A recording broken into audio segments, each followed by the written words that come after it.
All right. Hey, everybody. So let me go ahead and share my screen real quick. We're going to do a lot in the terminal today, and I'll talk a little bit about what this talk is going to be. I'm glad everyone did introductions. I get a good view of where everyone is technically with that. The name of this talk is, for now, I guess, Get the Weird Parts, or How to Stop Worrying and Love Your Version Control System.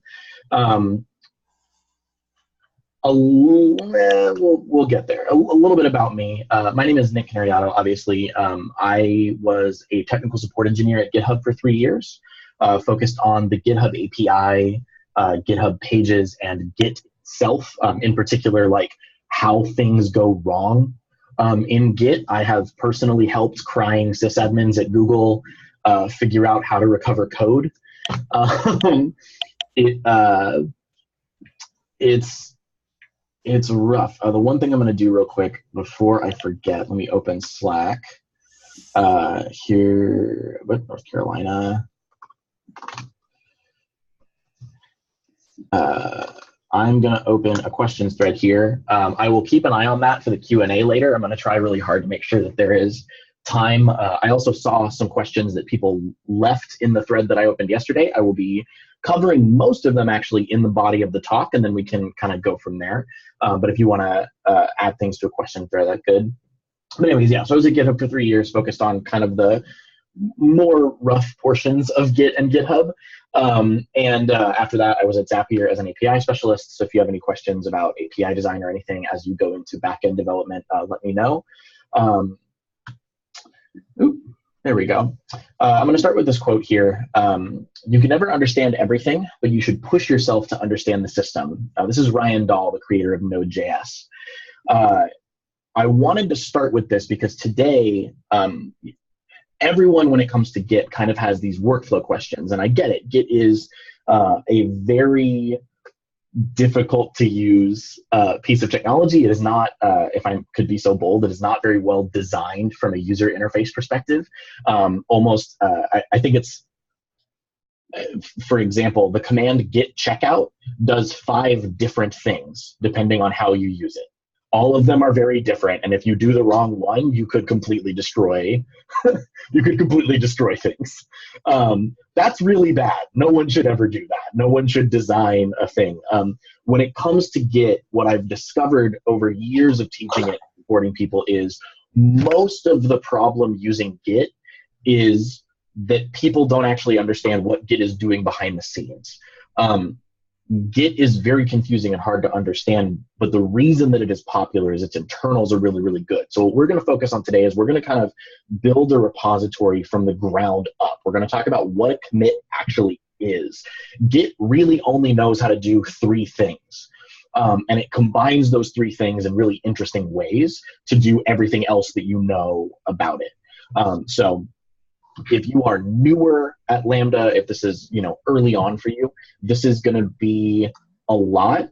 I have tried to make this as accessible as possible, but feel free to ask questions. Some of the words I'm going to say will make way more sense as you get into CS, but we shouldn't really have to touch too many of the CS level things.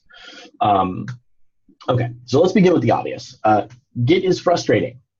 It is scary. It is incomprehensible. Again, you really can't do anything but be afraid of using Git unless you understand what Git is doing under the hood, and that is inherently bad design, right? If you're designing a website and the person who's going to click your button needs to understand how the background color property in CSS works before they can click a button, that's really bad. We don't want that. However, it's in my opinion, the most incredible and powerful tool you're likely to use potentially ever. Some of its design is legitimately brilliant. And we'll get into it here in a second. Before we do that, though, we have to start with a building block that is kind of outside of Git. So this is part 1. It's called SHA-WHO. So by you can unmute yourself. This will be slightly interactive, but does anyone know what a SHA is? Yes. Okay. Can you give me what your definition of a SHA is real quick? Oh boy, it's tenuous. My understanding of SHA is tenuous, Okay. but it's a cryptology technology that allows you to create public and private keys. Um, yes. So Sort of. sort of, yeah, right. So that is what SHA is used for most often. A SHA, oh, come on now. A SHA is a one-way deterministic cryptographic function. That is a lot of big words, so, and we'll get into what that means. But what that means is you can only go one direction unless you have a key to decrypt things, right? So you pass data in, and then scrambled data comes out the other side, and it is impossible, or not impossible, it is infeasible and impractical to unscramble that data and get the input without a key to decrypt things, right? When I say deterministic, what I mean is for the same input, it will always have the same output. Okay, so if I always pass it the string hello world, I will always get the same SHA. Okay, and then the final bit is if the input changes by even 1 byte, the output is drastically different. All of this is really, really important, and we'll talk about kind of what that looks like here in 1 minute. Or I guess now. So I'm going to, let's just do hello world. I'm going to create a SHA real quick. And I'm going to do that by passing it to the SHA-SUM function. So I'm passing the string hello world to SHA-SUM, and that will create a SHA-1 hash. So if I hit enter, you get this 40 character hexadecimal string. Okay, this, as far as the SHA is concerned, is hello world. If I run that exact command again, it will match identically. Right now, if I change anything, let's say I just add a space, I have changed nothing else about the file, I have added 1 invisible space character, and I hit enter, these are incredibly different. There is nothing about that, or not nothing about them that matches, but like they're radically different. The point of a SHA and the point of encryption in general is that there's no way to determine after the hash has been created what the input was, right? Or at least we hope so. But that's a story for another time. Okay, that might seem a bit esoteric, but you're going to see SHAs everywhere in Git. If you haven't seen something that looks like this in your Git repository, then I'll show you where to find it. But ultimately, everything that Git does is a SHA. When it makes a commit, it's a SHA. When it stores files, it stores them in a SHA. When it takes a snapshot of your repository, it makes it a SHA. And we'll show you how that gets created here in 1 second. So let's make a repo. People have made a repo before. What you do is you make a directory, and then you move your terminal into that directory, and then you run git init, right? So let's do that. Let's go ahead and type git init here in this git/basics directory, and then we get this message: initialized empty git repository in users Nick Canariato code personal talks git basics.git. Cool. Great. What the fuck just happened? We just made a repo. What the hell is a repo? Does anyone want to hop in and offer like their definition of what a repository is? Or is this like if the answer is you have no earthly clue, someone gave you a list of commands and you have run them faithfully to pass your sprint challenges, then that is also acceptable. So I think I have an answer. A repo is like basically like a directory that is a directory of code that like is like a code base of its own, and it can be like updated in many locations using a set of commands.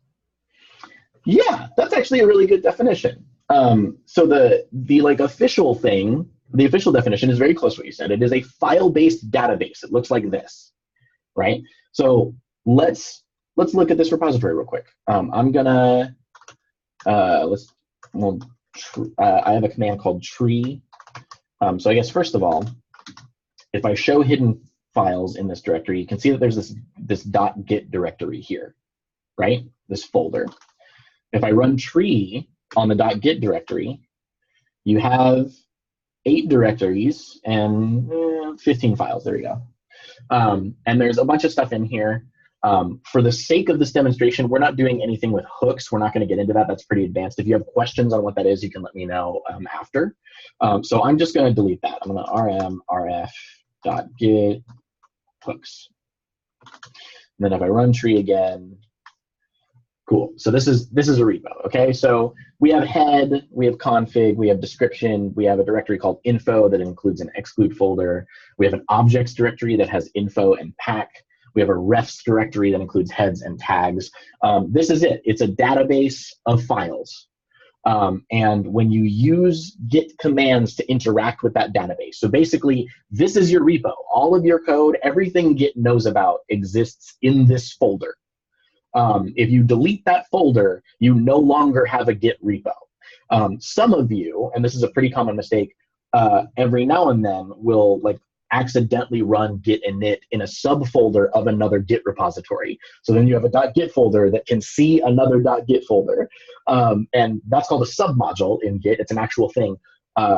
If you ever, just really simply to solve this one ahead of time, if you ever see the word submodule, you have a .git folder somewhere you didn't mean to put it.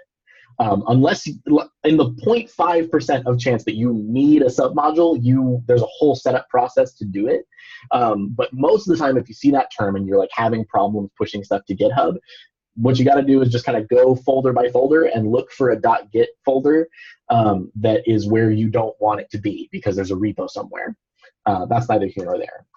Okay, so what I'm going to do, I have some code in this directory, as you can see. I've got these little these files here. We're going to I'm going to run a watch command. We'll say watch. We're going to refresh it every 1 second, and we're going to have it run the tree. Okay, so this will live update that directory as I make changes. Okay, so let's go over here for a second. Git add. So before we're going to talk about what Git sees, what is that folder? So that folder exists. It's a database. What does Git, the tool, do with that? So there are 4 areas to your repository from Git's perspective. Okay. The first, I'm going to move this out of my way here. The first area is called untracked. What that means is literally anything Git doesn't know about. Okay. So if I run Git status right now, you'll see that I have a bunch of untracked files. That means that Git has nothing in its database. There are no objects here that match the file path for these files. Now, file path is very important. We'll come back to it. But if I were to commit all of these files and then put them in a different folder, Git would functionally see them as completely new files, even though the content is the same.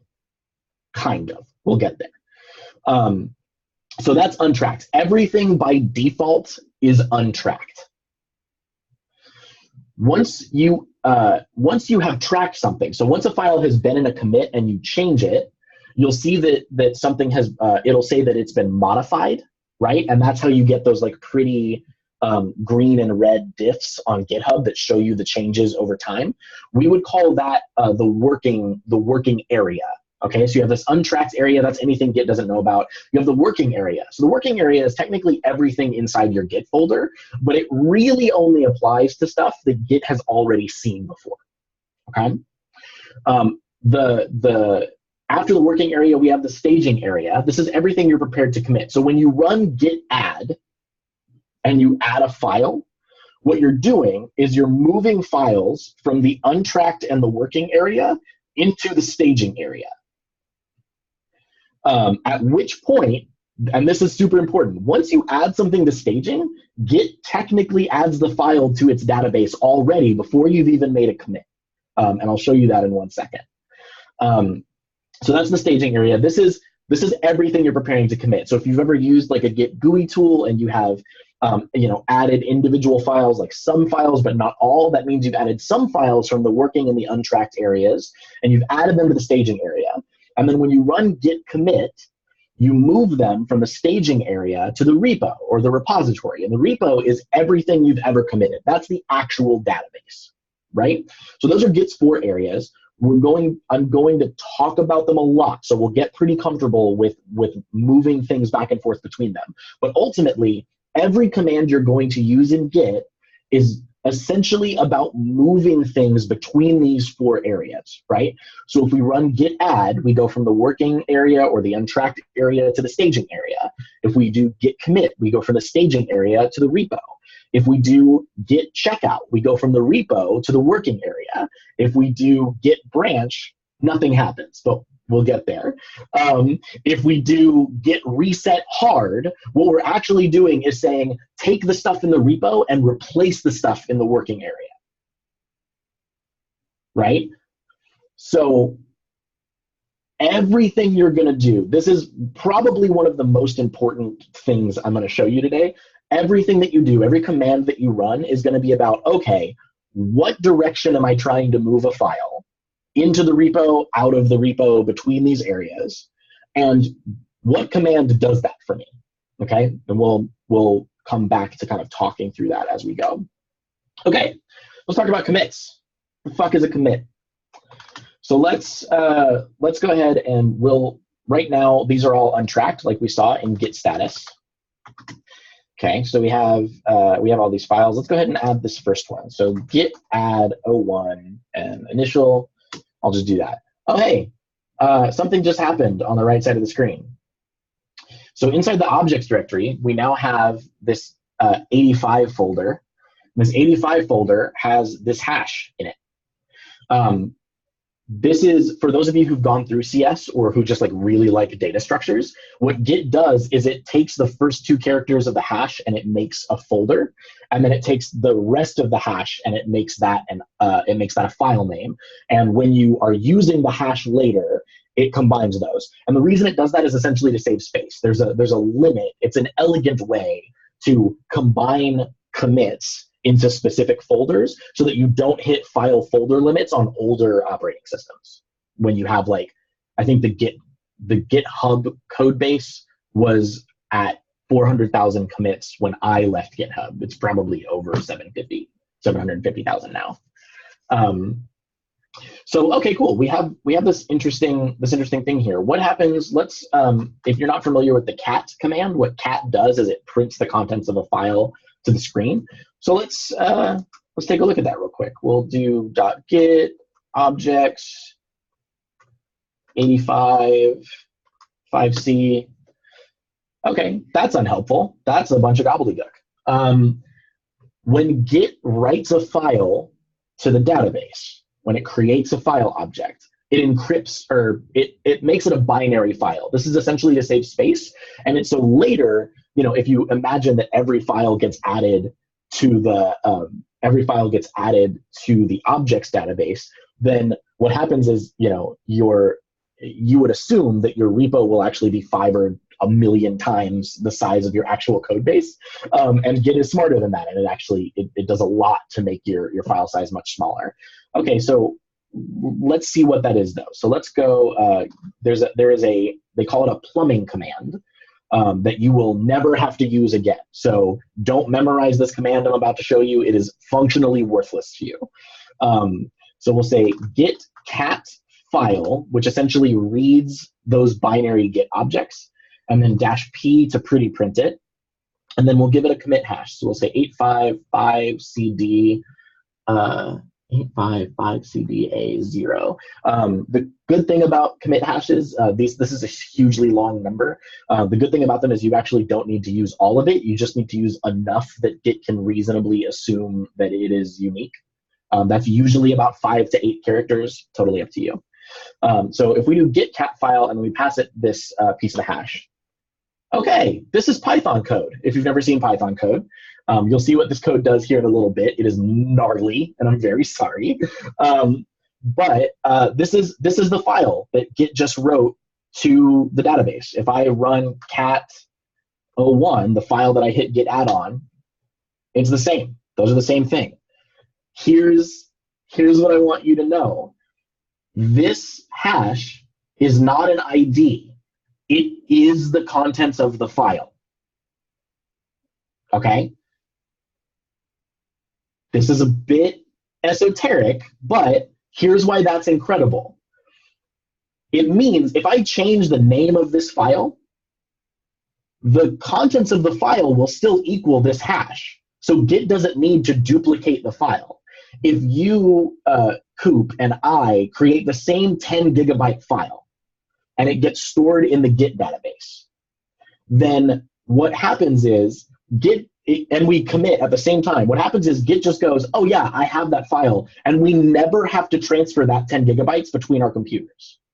We just need the hash, because the hash gets pulled out, okay? Okay, so if we run git status, so we have this file staged. We're in the staging area, so if we go back here, we've gone from untracked to staging. This is everything we're preparing to commit. So let's, we haven't created a commit though, right? So like this file is in the database, but it's not yet, it's not yet a commit. Okay, so let's make a commit. Let's git commit -m initial commit.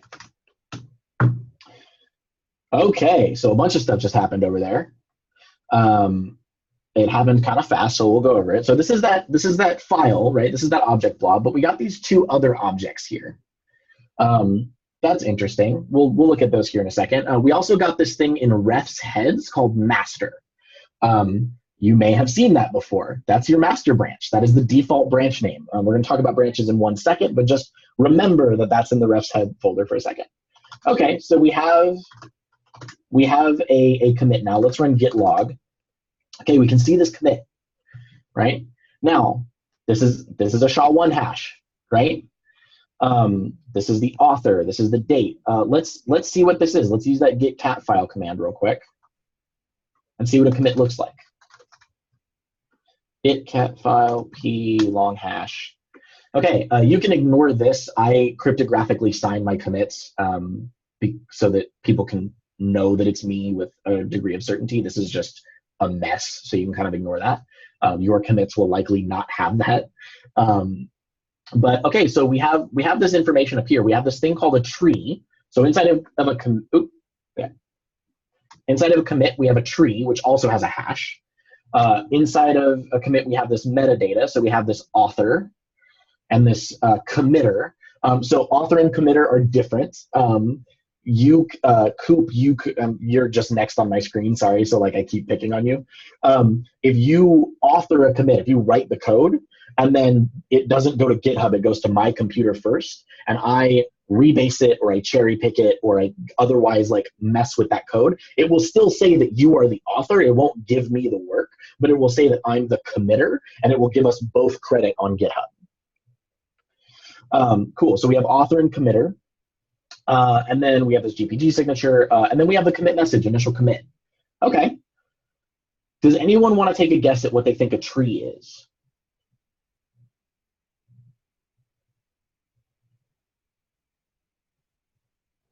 Is it just a representation of the structure of the repo? Yeah, it is. So if we run git cat file p on that tree object, okay, we have a blob. This first piece is what Git did. So 100 means it created a file. This second piece is a Unix permission string. So if you're familiar with like what permissions looks like on a computer, 755 means I can execute the program and other people can read it. It is a blob object. We'll talk a little bit more about what that is. And this is its hash. Does that hash look familiar to anybody? Right? If we It's run the combination of the directory name and the hash from the first object. Exactly, yeah. So it is the file. It's the contents of the file. So a commit, and this is brilliant, a commit, the SHA itself, the data inside of it when you decrypt it, is the author information, the tree information, so a snapshot of the repository, the commit message, and then the tree is every file in the repo which has a hash that points to its file contents, and then the hash of the file contents is the individual lines. If any part of that changes, the commit hash changes drastically. This is really hard to grok for a second, but super important. So let's talk about what that looks like. So we just made a commit, and it did essentially this. So this is what that gnarly code does, guys. So it essentially did this. We created an initial commit, which is this node, okay? And then we have this branch called master. And I don't know if any of you have seen capital HEAD head, but head, whenever you see head, I want you to think you, right? Head is you. When you look at a map of the mall and you see the "you are here" button, that's head as far as Git is concerned, okay? What we're doing when we are navigating Git's history is we are moving head around, okay? And head is just a pointer, right? So all that head does is it says, so actually we've got head right here. So let's go cat git, is it in, yeah, cat git head. Why did that not? Oh, because it's not ./git, it's just .git. Whoops. There we go. Okay, so it's a reference to refs heads master. All right, what's refs heads master? So let's go cat.git refs heads master. Oh, hey, that looks familiar. On git log. That looks very familiar. So branches are pointers to specific commits, which are pointers to trees, which are pointers to blob files, right? I literally just explained to you all of Git. You understand everything Git does now. All that it can do is create pointers to commits. All that commits are is a picture of the repository that's been hashed, and all that a picture of the repository is a bunch of hashes of files, and as those hashes change, it creates new hashes of those files, which get formed into, this is a big word, I'm sorry, which get formed into a directed acyclic graph. We'll talk a little bit about what that is here in a second. If you are hyper nerdy like I am and really want to know what that is, then we'll get into it. Now, so we have one commit. That's not super fun, right? Let's make another commit. Let's git add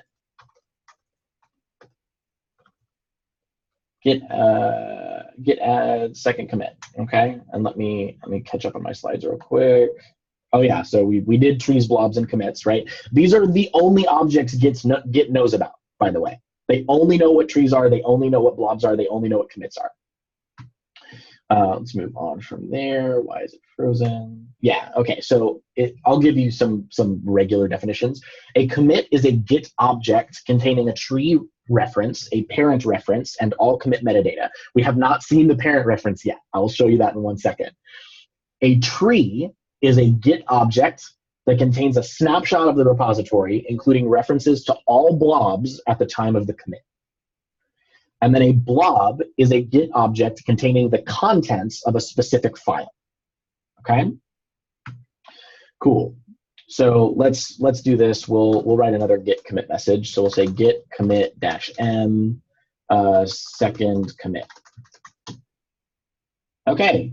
It created a bunch more stuff in here. We've got a new blob. We've got some new trees.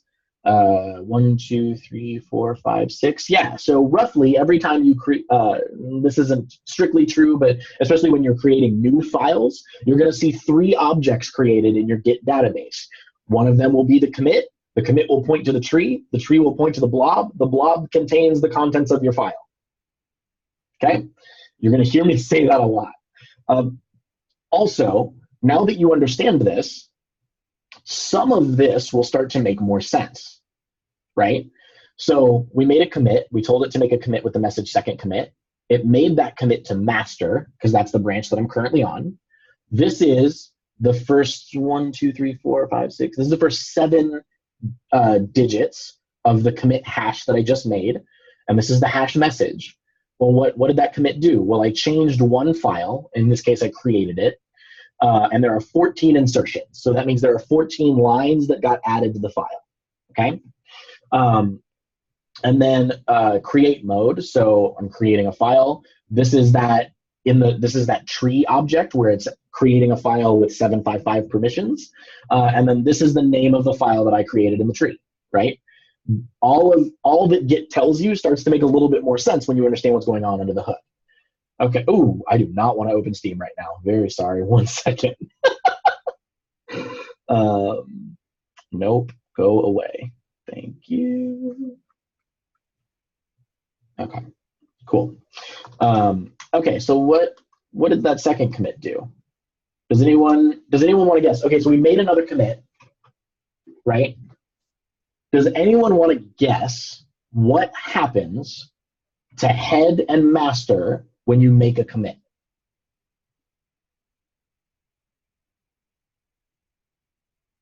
Head is now ahead of master. Okay, head points to master though. Oh, okay. Right. So if head is you and when we say that you're on master, that means that head is pointing to master, right? So let's verify that. Let's say that's a super great guess. Let's say git head, right? So head is still referencing master, but you're super close. What do you think happened to master? So master's now pointing at the new commit? Master's pointing at the new commit hash, which is pointing at the tree, which is pointing at the blobs, right? So, okay, let's take a look here. Let me do this. Okay, so we have this initial commit. We have commit 2 that we just made. And head is pointed to master, which is pointed to commit 2, which if you see this arrow is pointed back at initial commit, right? So again, you'll get into CS. The technical term for Git's graph is a Merkle tree, which those of you who really like the blockchain will recognize as basically what the blockchain is built on. But a simpler way of understanding it is that it is a linked list. So every commit knows about the commit before it, right? This is important because Git was designed to be distributed, okay? So this seems like a lot of work. Why don't we just have Git commits that are 001, 002, 003?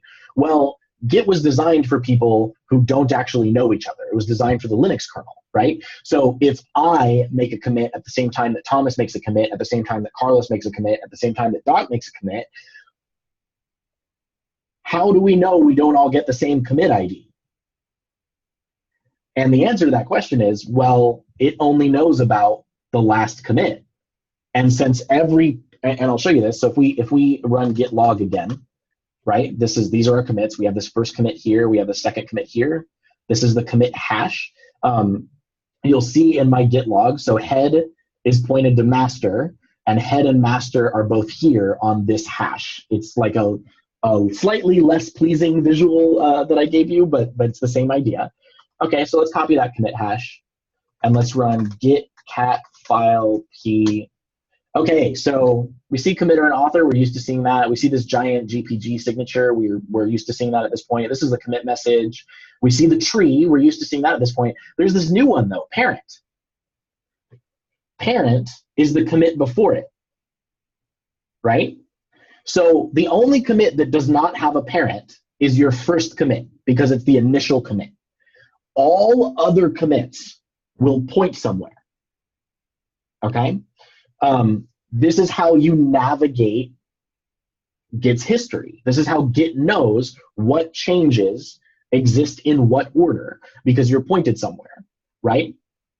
You might say that the parent, and this is, I guess, foreshadowing, you might say that the parent is what this commit is based on, okay? So let's create a branch real quick. Let's say git and some of you have done this. Some of you have done git checkout b, we'll say feature, right? Like that's how most of you have created a branch. Am I understanding that correctly? Yes. Okay, cool. So this is actually this is a time-saving command, but it's combining two different git commands. Okay, the first command is git branch feature, which just creates a branch. Okay, so you'll notice down here in refs heads, we now have feature and master. Okay, but I'm still on master, right? If we do cat.get head, it's still pointed to master. Okay, so let's change that. Let's say cat.get or let's say git checkout feature. What's going to happen to cat.get/head? Where's head pointed now? It's pointed at feature. It's pointed at feature. Right. Where's feature pointed? It's pointed at the most recent commit. The most recent commit, the very tip of this branch. Right. Okay, now if you notice, this refs heads, right? Heads plural. Every branch is essentially its own head, and you are kind of jumping between those heads. You're getting in different vehicles and different versions of history when you check out a branch, right? So we're on feature. Okay, so let's git add 03 create a branch, and we'll commit. Let's add 03 and git add 04 because we checked out feature, and we'll also git add 05 just to save some time here. Oops. I can just do that together. For the record, so this is git add. This is, you can add specific files. You don't have to just do period. Period is just a wildcard for everything. You can add specific files. You can also do really fun things like if you're familiar with regular expressions, if I had more than one thing with 04 checkout at the front, I could add a star and it would just add all files with 04 checkout. Or if I wanted to add all JavaScript files, I can do like star JS, right? So in this case, let's say 04 and 05. Okay, and that wrote those to the repository. Let me clean this up a little bit since the output is being finicky. There we go.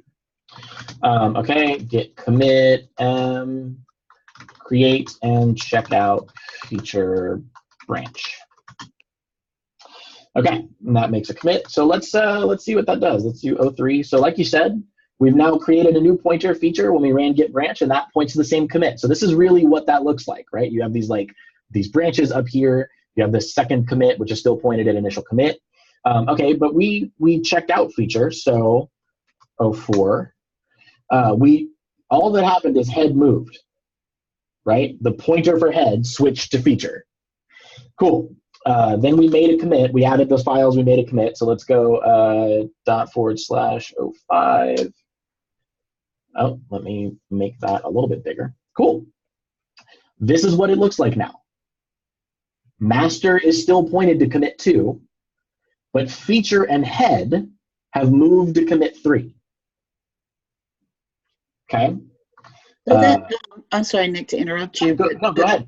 The command that you just did, the / file name, if we run that command, we'll get this diagram? Or is that something you have set up locally? So the files themselves, like if we run cat 05, the files themselves create that picture. It's just a bunch of print statements in Unicode because I hate myself, apparently. But no, so essentially I made this an executable file. So I can just run // and it doesn't have to have .py on it. I don't have to run Python or whatever. And then the file itself makes this diagram. So I created this for today, basically. I want to know how to do that. We can talk a little bit about it after class, but the tool that I use for that is called MonoDraw. And it lets you like create diagrams and then output them as code. Okay, so let's do this real quick. I didn't mean to do that one. I meant to go one more up. There we go. Okay. So yeah, so master is still back here on commit 2. Now, does commit 2 know anything about commit 3? No. Right. Can you see into the future is the question I just asked you. No, you can't. You have no idea. Commit 3, though, knows everything about commit 2. If you've ever wondered how when you open a pull request, the pull request only contains the commits that don't exist on the branch you're going to, this is how. If it knows that those commits exist and it can compare the ones that they have in common, then it will only show you the difference, the diff, between those branches, right? Cool. So feature and head are now here. Let me catch up on my slides real quick. We're going to do merge in a second. Okay, so a lot of you, has anyone done a manual merge before? No? Okay, cool. This is mostly something that you don't ever need to do manually because GitHub does it for you. But you should understand what it is doing, especially because as you start to think about contributing to open source projects, you're going to hear things like, I need you to clean up or squash or rebase before you merge. Those are all things that we're going to get to as we like build on these building blocks. But this is what it's doing under the hood. So, okay, so right now, let me send this back here. So right now, head is pointed at feature, and we need to merge master, okay? If you had to guess, based on this diagram, only, what are the steps involved in merging master? Like, what is it that we actually need to do? If that doesn't make any sense, it's totally okay. This is like very, very high level. Well, doesn't head have to move back to master? It does, right. Why? I don't know. Okay. I think it has to modify master to point to commit 3, right? And basically be doing the same thing that feature. Right. We need to move the pointer, right? So in this case, because commit 3 is based on commit 2, and there are no other commits, so there's no other commits on master. Master didn't move on to, let's say, commit 4, right? Then merging master is literally just moving master's pointer to commit 3, okay? So we can run git, we change the head by running git checkout master, right? And that changes our pointer, so we can do cat.get head, right? So we're referencing master now. And then what we can do is run git merge feature. The way that the command works is you say that you want to commit a merge, or you not commit a merge, kind of, we'll get there. You say you want to execute a merge, and you say the branch that you want to merge into yours, okay? So this is important. If I were to run, or actually, this is a fun thought experiment. If I were to run git merge master on feature, what would happen? Commit 3 would be abandoned or something? No. So Git goes out of its way to never undo work unless you very specifically tell it to. But that's a good guess. Does anyone else have a guess? Can you restate the question? Yeah. So it's so much easier when you can see things. So let's, what do you mean? / oh, right. I forgot. Check out feature, and then now those files exist again. Okay, I made a commit to feature, which put those files in the database on feature, and then I checked out master, which means those files don't exist anymore because they were untracked. Master doesn't know about them. I know this tool better than probably anything else that I know, and even I get confused about this stuff, just for the record. Okay, so /05. Okay. So here's the question. I am now on feature. If I run git merge master, so if I say, hey, merge master into feature, what happens? This is kind of a trick question. Nothing. Nothing is correct. Why?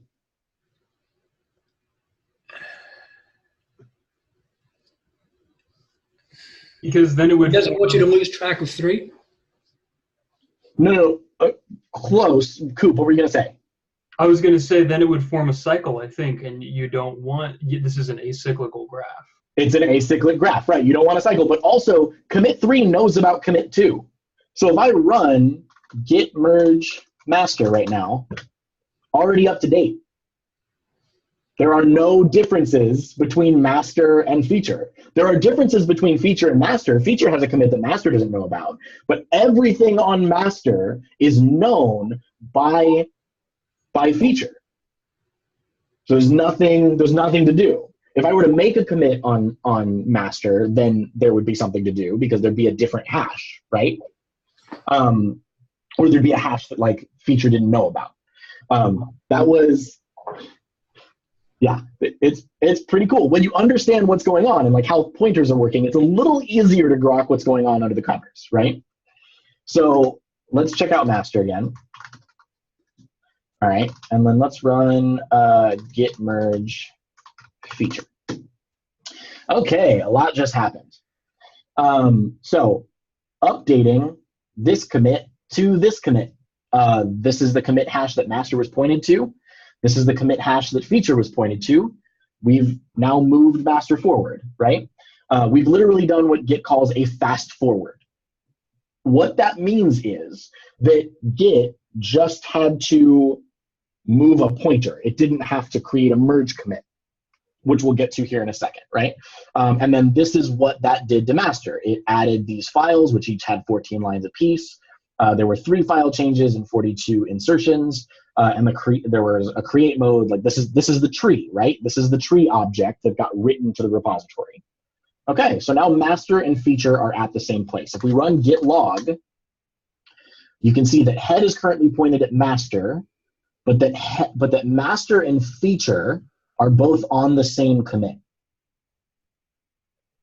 Okay, I'm gonna stop for a quick second. Have I lost anyone? Does anyone have any questions? Let me check the questions thread real quick and see. There we go. Something hashing algorithm repository equals a place to store data. Sorry, John, I wasn't reading what you were saying there. Cat on object folders gives me permission denied. Oh, interesting. You're on Windows. There are weird things about Windows and Git that I both can't get into, and because I haven't used a Windows machine since I was 12, don't actually know. But what you're experiencing is like kind of normal. The permission structure is a little weird. Curious about whether you can draw a DAG for any repo easily. Yes, you can. So I have a command to do it. So right now we only have one branch or one tree basically, right? There's no diversions, and we'll create some here in a second. But if you run git log -- one line -- graph, then you get this graph, right? Let me we don't really need this anymore, so let me go to something fun. Lambda, we'll go to let's go to 15. Probably backend. Cool. Let's go to 01. Great. So this is a Git repo. If I run git log -- one line -- graph, check it out. These little stars are commits. These colored lines are the branches. If you notice, some commits live on a branch and some commits live on master. And this is a visual representation of the graph. I make mine a little bit prettier. I'm happy to share this, but I have an alias where I can run essentially GL for a special git log command. And it makes it like colors things nicely and makes things a little bit easier to understand for me at least. And that looks like this long this long thing here with like special string interpolation, but that's not super important right now. Okay, so dot forward slash, which one are we at? We are at so Nick, when you get a chance, can you just drop that in the channel? The which? Your alias. The alias, yeah. Actually, let me wait until after, because I can just give you a bunch of aliases that will like be super helpful, but I don't like giving them out if people don't understand what Git is doing, because you can seriously screw up your repository. Okay, deal. Okay. Yeah, so this is what we just did in graphical form, right? We moved head back to master over here, and then we merged feature, which moved the pointer up, right? So now master and feature are identical. I think that's all I had. Okay, so that's it for that portion. We're gonna leave the terminal for a second. So this is a tool called Learn Git Branching. It's a website, learngitbranchingjs.org. It actually has drills that you can do to, where's this?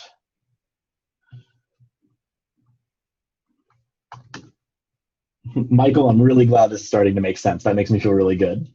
So Learn Git Branching is a visualization tool, so you don't have to work with like actually writing code. You can just create a bunch of commits. So like, and it has like levels that teach you how to do things like rebase and cherry picking and things like that. We're gonna look at some of them right now. But if I just in here run git commit a bunch of times, then it just creates a bunch of commits, right? And you can see that master is a pointer, and it uses this little star to indicate where head is. I wish it didn't, but that's just me. And then I can just do reset and clear, so that resets us.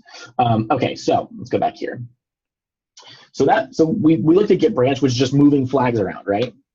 Git merge, we brought things together. So the way what we actually did, just to see it graphically here. So master has a commit. We'll say git branch feature. Okay, and that gives us the feature flag. We'll say git checkout feature. Okay, and then we'll do git commit, which creates a new commit.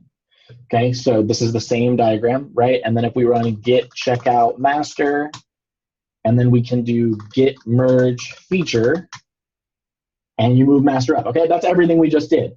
Let's undo some of that though. So let's go back here, and we're on master, right? You see the asterisk, and then feature exists out here. It has its own commit.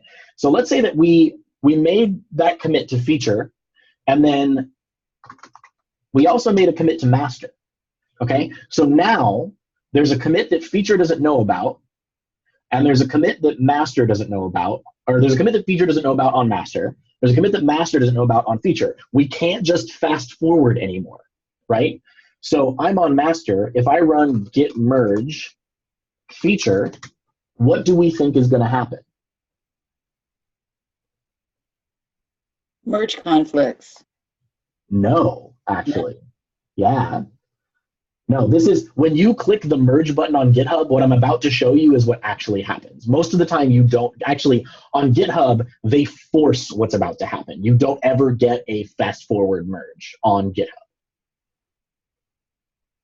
Okay? When you guys click merge in your repository, and you can open a repository real quick, do you guys ever see anything in your Git history?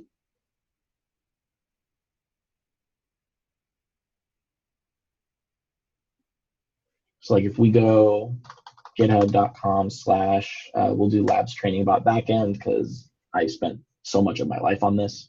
So we'll go here. Okay, so you see this here? Right, where it says merge pull requests 102 from labs training about 12 fixed docs links, right? Cool. That's a hash. What do we hash? What are the three things that we hash?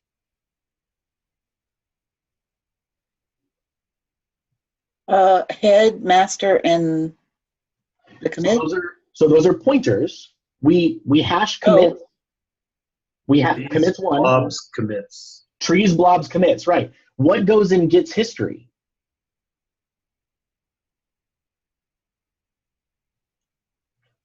So the only thing in Git's history in this like log page, I'm potentially saying it incorrectly, I'm very sorry. The only thing in Git's history is going to be commits.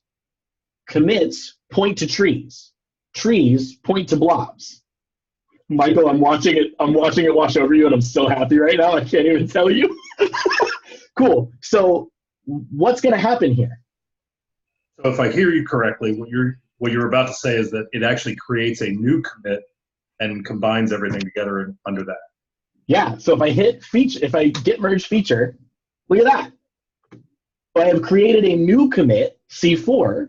Now, there are 2 pointers from C4. C4 has 2 parents. Okay? So merge is a bit of a misnomer.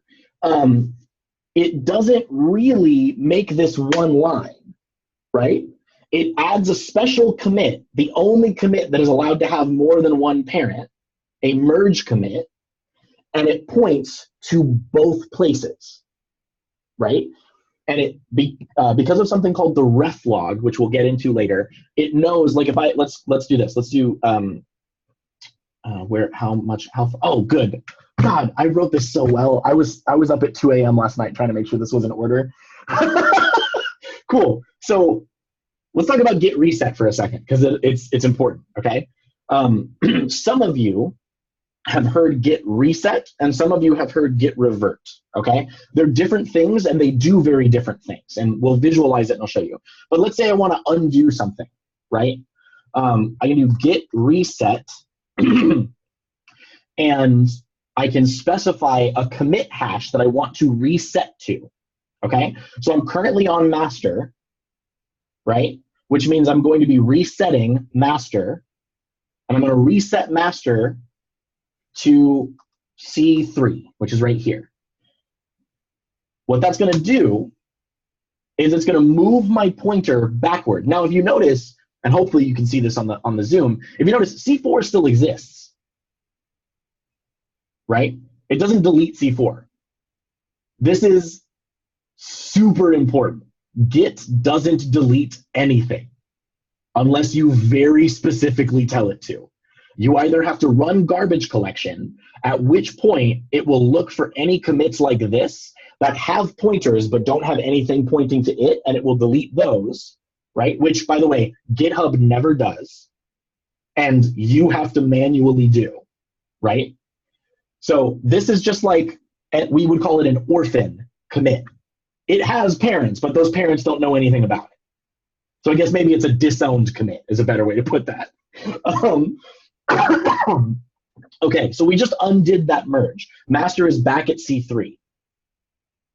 Okay, so there is a thing in Git called the reflog, and I'll show you what that looks like at the end if we have time. But ultimately, so master started at C0, and then it went to C1, and then we made a commit, as far as master is concerned, we made a commit to C3, right? So in the reflog, it can show you what master has done. So when I create, or I guess, here's the question I'm trying to ask. When I made that commit had 2 parents. So when I undid that commit, how did Git know to move master to C3 and not to C2?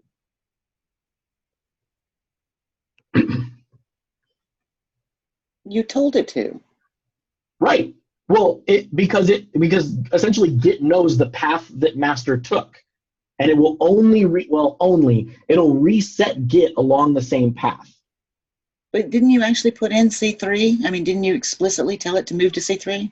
I did. That was out of habit. If I had just run git reset, so like let's do this again. Let's undo that command. So I'll move it back to the merge. So they moved it to the side. That's annoying.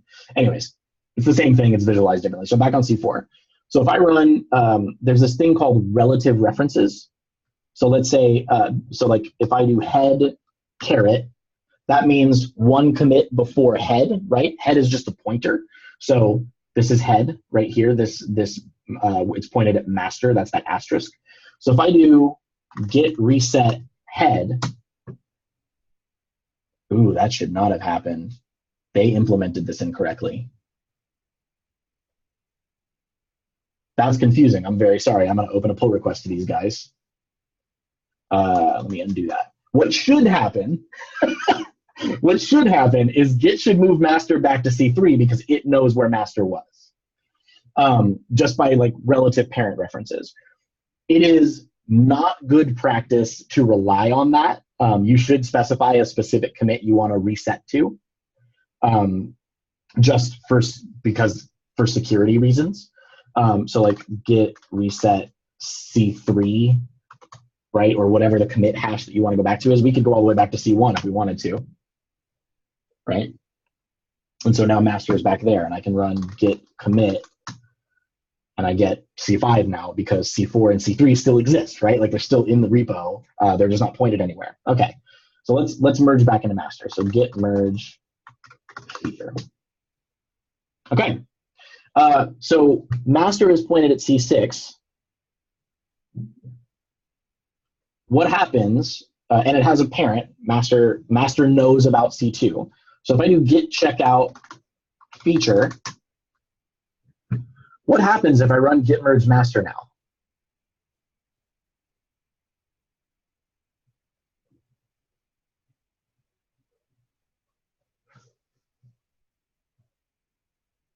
It's going to make a new merge commit that basically points to feature in master, but if you ever reset that merge commit, it would move the head to feature instead of master. Is that right?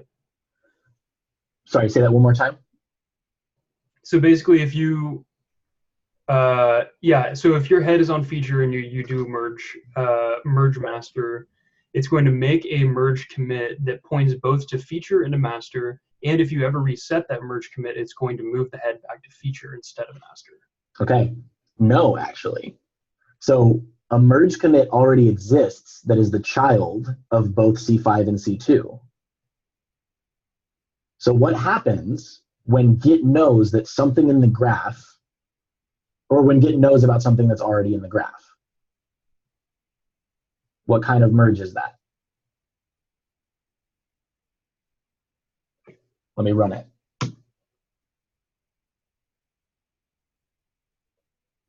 All that happens is feature fast forwards to C6. Because Git knows everything, right? Feature doesn't know that that merge commit exists. But Git essentially goes, okay, I'm trying to merge branches that have work on it. Feature doesn't know about some work that is on master. Oh, wait, so I need to make a merge commit. Oh, wait, a merge commit exists. There's already a node that knows about me. So I'm just going to move my pointer there.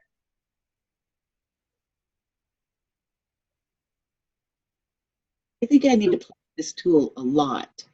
Yeah, this tool, if you spend an afternoon on anything, so if I just type levels in this interface, there are like literally they teach you all of Git, like every command, moving these pointers around in a level of detail that I can't necessarily spend time on. They also talk about remotes, which we'll get to here in a little bit. And let me we'll just refresh this here. Cool. Okay, so that's git reset. Git revert. So this is fun. Git commit, or actually we'll do git checkout B feature. Okay, so now I'm running git checkout B. What that does is both git branch feature and git checkout feature at the same time. Congrats, you know what that command is doing, right? So head has been moved to feature. So I'm going to run git commit. Okay, that's fine. So we don't need to have any differences. If I run a merge right now, master will merge up to C2. It'll fast forward, right? So git reset moves my pointer feature back to C1.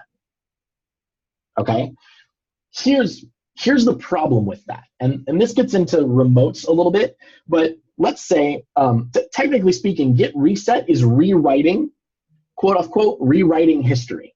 Okay, so if you reset, if you go back locally, but the commit you're trying to reset already exists on GitHub, then when you push your changes to GitHub, what do you think is going to happen?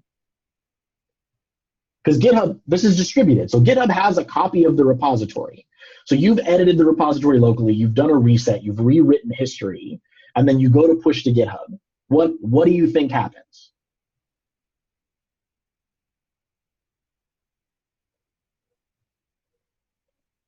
It's okay if you don't know. This gets really like, we're still like piecing together bits of the repository. So you're saying that that a set of commits exists on GitHub. Yeah. And now I have made changes locally. Yeah. So let's say right now on both GitHub and my computer, C0, C1, and C2 exist. Okay. And then if I run git reset C1, right, then I move back to C1. Okay. So now GitHub has C0, C1, and C2, but I have gotten rid of C2, quote unquote. I've moved my pointer back to C1, and then I push my changes to GitHub. So if you,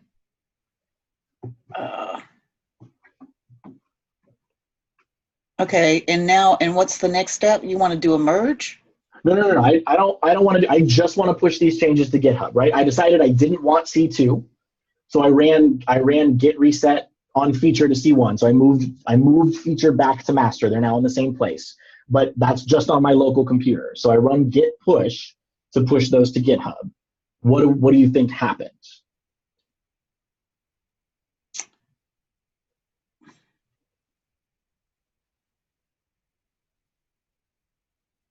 This is really hard. It's totally okay if even the question doesn't make sense. It sounds like nothing's going to happen. It's just going to move the pointer just going to move the pointer.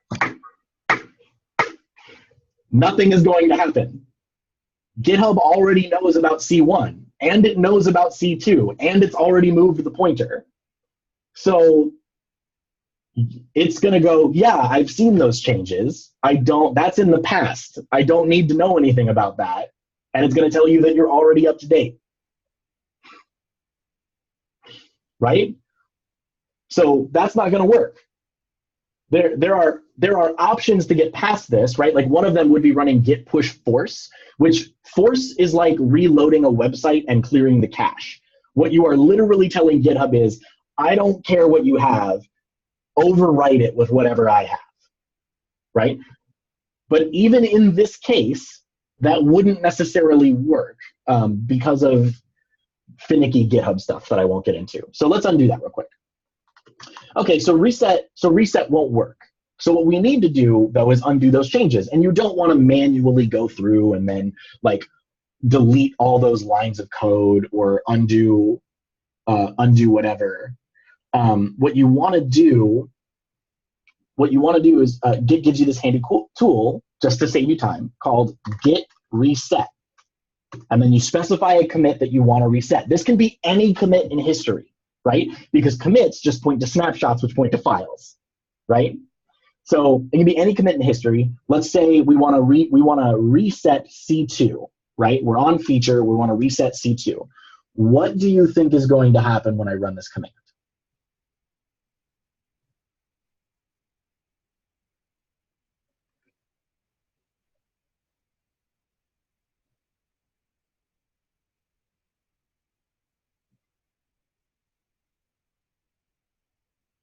This is like actual magic, by the way, what you're about to see.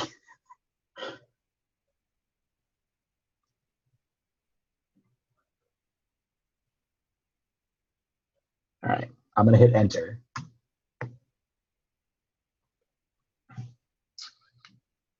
Oh, I typed git reset, not git revert. I'm sorry, that's my bad. There we go. Git revert is the command I'm talking about. Cool, so I'm going to hit git revert.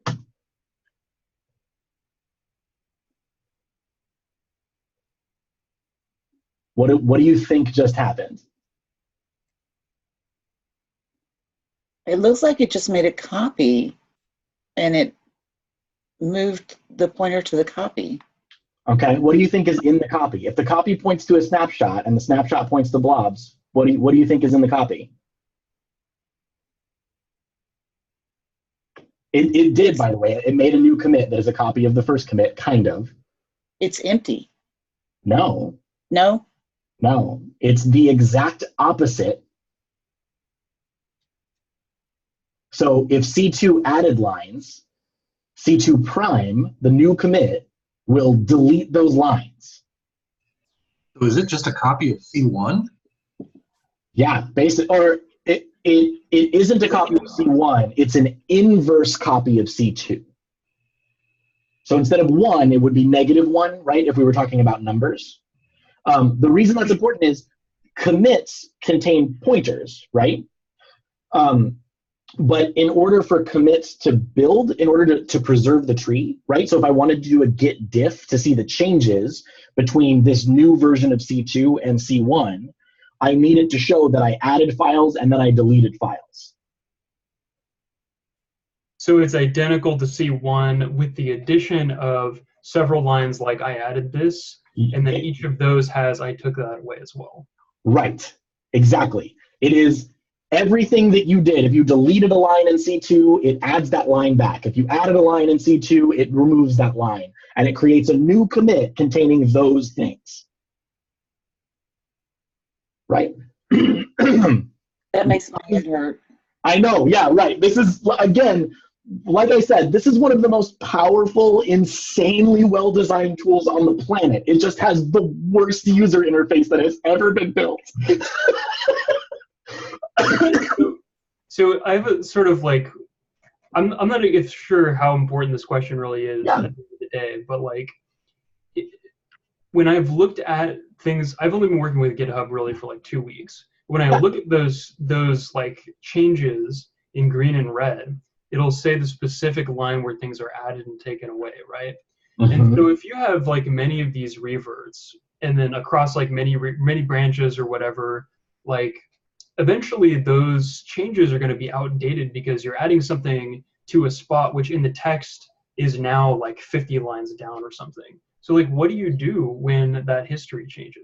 That's a really good question. Michael, what are you saying? Because those changes are only relevant to the previous commit, so other changes that come afterwards are completely irrelevant to it. Yeah. So yes. Okay. So God, I get super nerdy about all this. I know I'm taking too much time. I'm very, very sorry. Okay. So each commit is a self-contained snapshot. I really wish I could write on this and have you see it. So what's the best way to explain this? Cool. So each commit is a self-contained snapshot. Back in the day, before Git, we used to have this thing called centralized version control, right? You would know it as subversion. And what subversion was like all the changes existed on the server, and when you checked out a branch, the server had to give you an ID, and you couldn't work on something at the same time as someone else because you might have the same ID, and then you'd have an ID collision, right?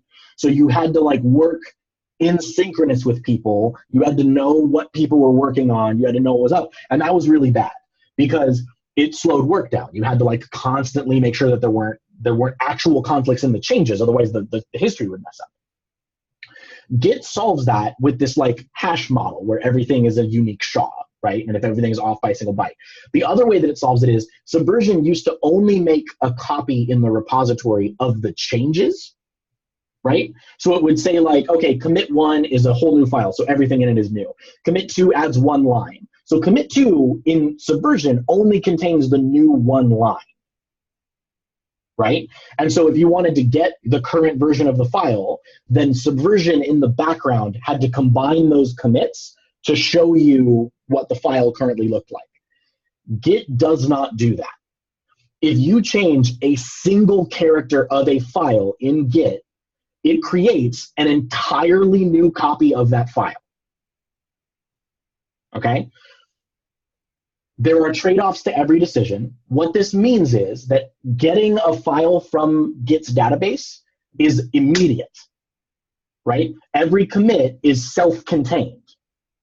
It only needs to know about itself. It doesn't need to know about anything previous because the tree, if nothing changes in a file, the tree will just keep pointing to the same commit blob or to the same SHA blob, right? Because nothing changed in that file. But if something does change in the file, it will then point to a new blob. And now you have a whole new version of the file.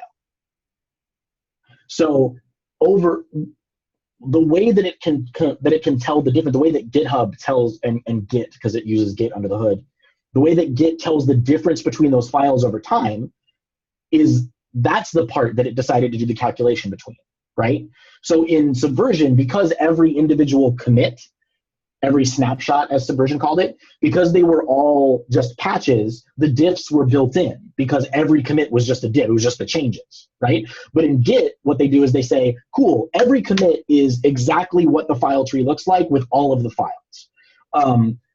And if you want to see the differences between them, then you have to give us both commits, and we'll tell you the differences between them by running a calculation at runtime. I think that makes sense. I'm starting to understand. Yeah, listen, you're two weeks in and grokking of like one of the most difficult architectures on the planet. So like, good on you. Seriously, you're 2 weeks in.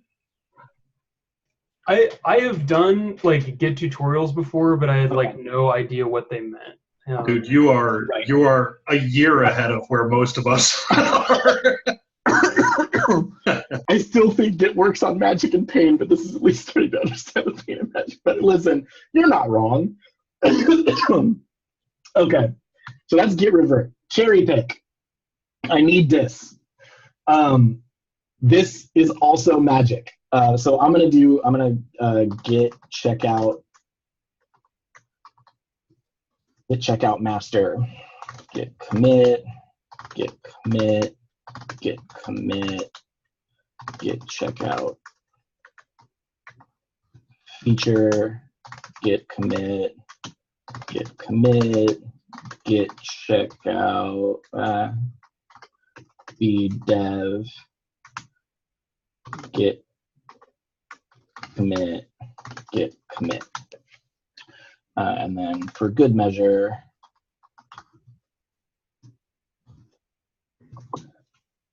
yep. So this that I just did very quickly is a lot more like what a tree you would actually see.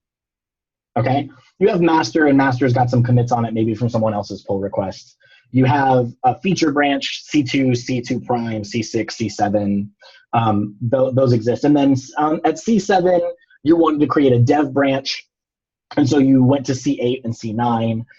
And then you went back to feature and you made another commit, right? So now you've got functionally like 3 separate pathways through this history. All of them have unique IDs though, so they can all be like merged together. So cherry pick, and this is going to lead really nicely into how do you make good commits, because bad commits make all of this really hard, right? So what cherry pick does, let's say that I'm on feature right now, and I am, and maybe like I don't want all of the changes from master because master has a bug on it that I don't want to introduce. I'm trying to fix it on my dev branch. So let's git checkout dev. But this commit right here, C3, that commit has changes to a specific file that I do want. It's got the new it's got the new interface design, right? It's the new hotness. I want the pretty front end that someone else built, but I don't want any of the back end changes in C4 and C5.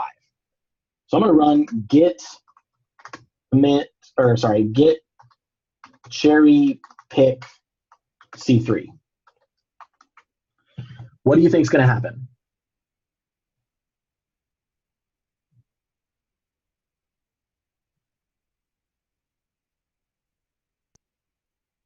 I've just thrown a dart here. Is that going to actually merge C3 into C9? Kind of. Right, it's merges are kind of, right? So like merges are either fast forward or they'll create a merge commit that has pointers to both of those, but we don't really want to do something like that. Coop, you look like you're about to say something. I'm trying to remember because I've done this exercise before, I think. And like, if I remember right, it's going to put C3 in between C2 and C1 somehow. Is that right? In between? No, that's interesting though. Just as an architectural thing, that's really interesting. No, so here's actually, this is important, but not part of what I was going to teach you. So I can't, quote unquote, insert a commit, we're going to get to rebase, and I'll explain that then. If I change history, if I move C3 in between C1 and C2, then it changes C2, C2 prime, C6, C8, C10, and C9. It changes their hash. Do you know why? Yeah, because they're all pointing to each other, and each one creates right. a hash. And each commit hash is made up containing data of the previous hash, right? So you change the entire history in like a domino effect if you insert anything in the tree, right? Right. So if you wanted to do what I said, you would have to create a duplicate tree with C3 between C1 and C2. Exactly, and then you'd have to force push and like overwrite everything because otherwise there would be these massive conflicts. They'd be fundamentally different histories, right? Yeah. Okay, right. Never mind about that. No, it's super good. It was a good instinct, right? You wanted it to be in history in like a way that's kind of in order. So I'm gonna hit enter here. What do we think that just did?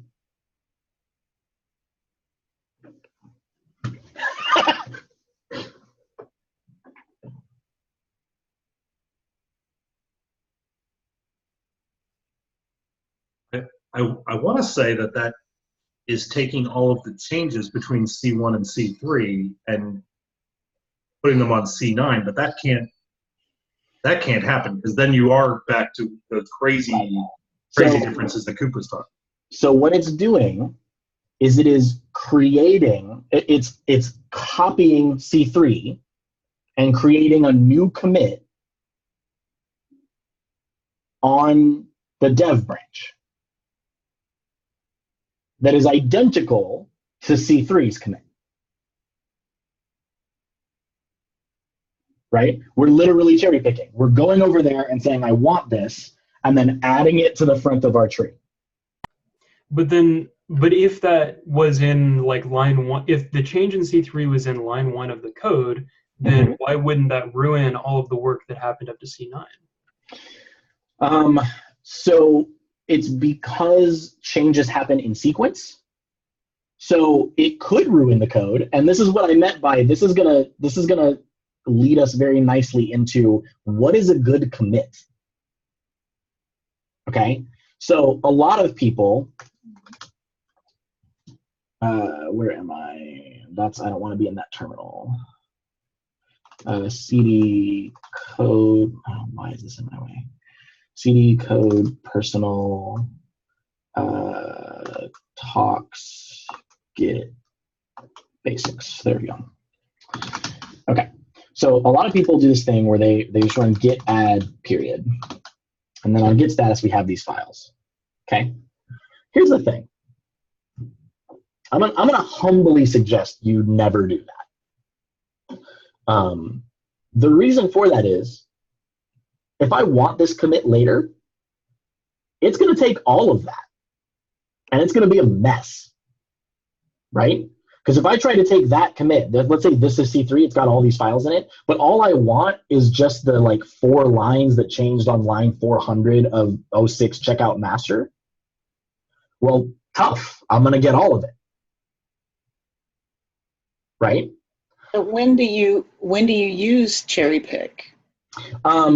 You use cherry pick anytime you want the changes in a specific commit, but you don't want to merge a branch. So a good example of that would be if someone, like, you're working on a team, you're communicating. When you go into labs, this will happen a little more frequently. You probably haven't encountered it yet because you've been mostly working alone.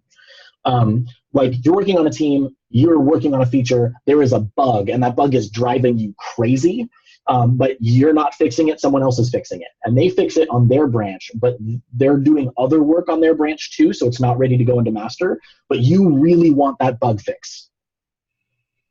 You'll use cherry pick to take the commit that contains the bug fix from their branch and pull it into your branch.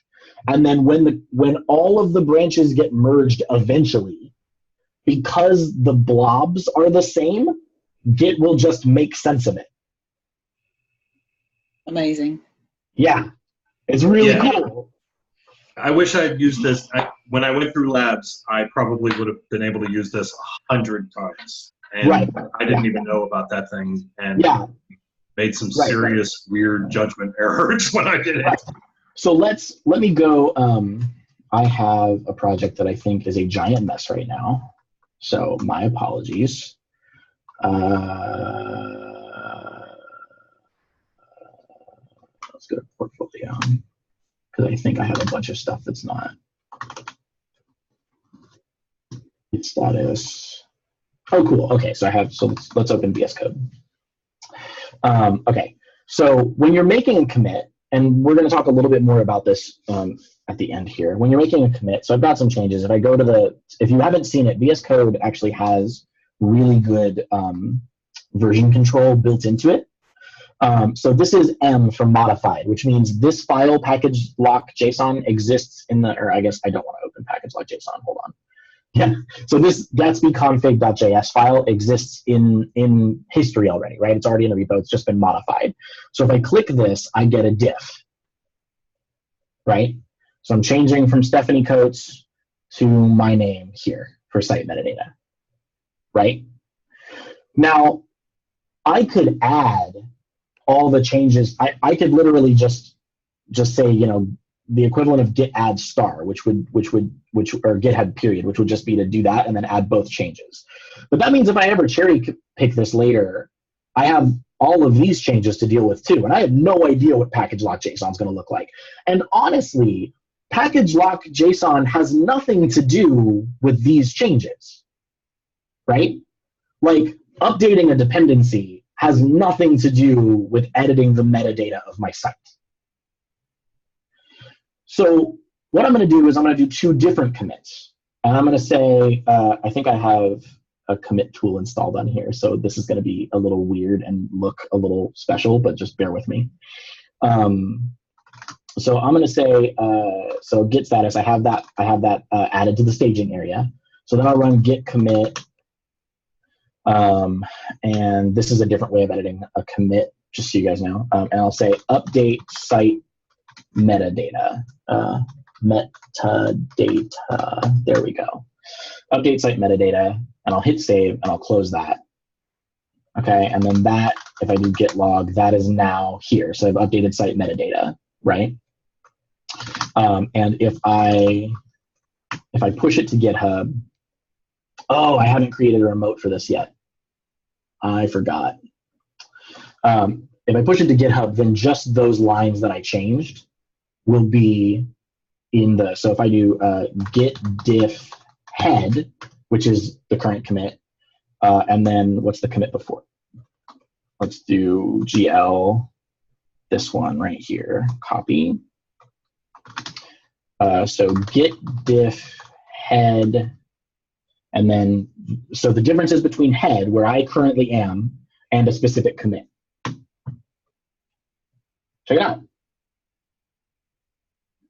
It's showing that I deleted this line. It's showing that I added this line. It's showing that I deleted these lines. It's showing that I added this line, these lines, right? I also added some plugins, and we're done, right? That's the diff, right? What that means is, if I want to cherry pick this commit, the only thing it's going to change is those lines of code, right? Because that's all that's in that commit. That's all the difference between that commit and anything else that might be going on. It'll merge them together in that way. Let me close this real quick. And so when you are making commits, what you want, ideally, is to make them, the Git word for it is atomic, meaning atom-like, right? So you want every commit to be small, logical changes, okay? So for instance, if I'm building a button in an HTML page, and forgive me, I went through the web track, so I'm more familiar with web terminology. I don't know how this would apply to data science necessarily, but hopefully you can follow. If I'm building a button, right, I have to change the HTML file where that button lives. I also have to change the CSS that styles that button, right? We'll say that that's 14 lines of code. I should add all 14 lines of those code and nothing else, and then make a commit message that says create primary button. And that means if anyone ever wants that commit later, all that they're getting is the primary button I just created, or deleted, or modified. And they're not getting anything else. If you run git add period, then what happens is you add everything. You don't probably even know what you add, because a lot of times our code just auto-generates stuff. And maybe you weren't ignoring it. You thought you were, and maybe you commit an API key, or you commit like a bunch of stuff. And it goes bad, right? So commits should be small and contain logically related changes. When in doubt, and I'm gonna give you an article that like really spells this out. When in doubt, your commit should complete the sentence, if added to master, this commit will blank. If added to master, this commit will create a primary button. If added to master, this commit will fix bug with sign in. And the important thing is that commit will only contain the things that do that. Right? This is what makes Git work under the hood. But if you add everything all the time, then there's no way to kind of separate that out, and everything gets really mixed, and you end up with these 500-line commits that really cause problems. So I think, Coke, that's what you were getting at before, when you were like, well, how do these changes not just cause all these problems? The short answer is they do. Right? Go ahead. I think that makes sense. So the advantage of doing so the advantage of small commits is similar to being Pythonic about like your classes and functions, right? Yeah. Like you have to package everything up so that they are in, So, yeah, exactly. So even if you were doing 14 lines of code, though, they could be sandwiching some code in between them, and that would be a problem. Yeah.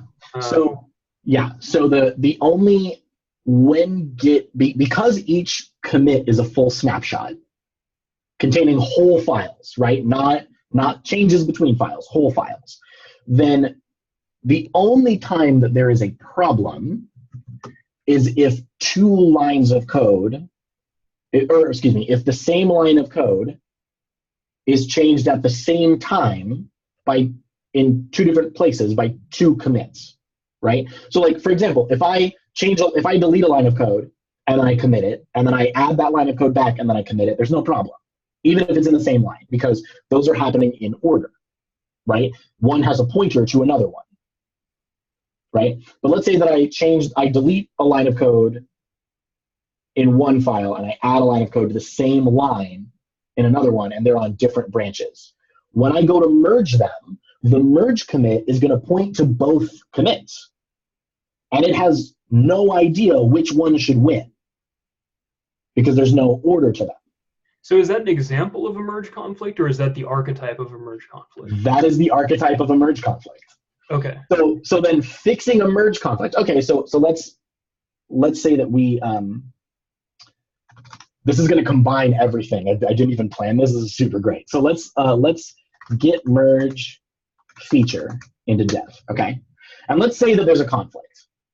Okay, let's say that while it's trying to merge in, there's a conflict creating C11. It's not shown here, so we're going to have to imagine this. What do you think, if you were creating Git, what would you do? You already have the algorithm that senses that there's a merge conflict. How do you handle that?